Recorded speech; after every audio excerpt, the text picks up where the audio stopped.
大家好哦，今天小贝和你们玩一个小游戏。这下面这张图片里藏了很多只动物，不知道你们可以找到多少只呢？开始喽！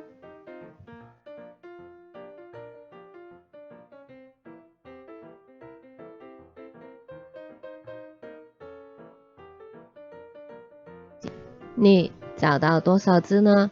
现在要公布答案哦。总共有16种动物哦。你全都猜中了吗？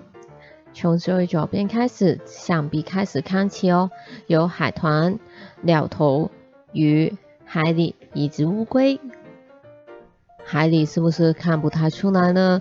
是趴着的模样。有发现背部的轮廓吗？接着是鸬鹚、蚊子、狗、蛇、剑鱼和猫。最后是老鼠、虾子、鸡、鳄鱼，还有最明显的大象了。你找到多少只啦？赶快分享给朋友玩玩看吧。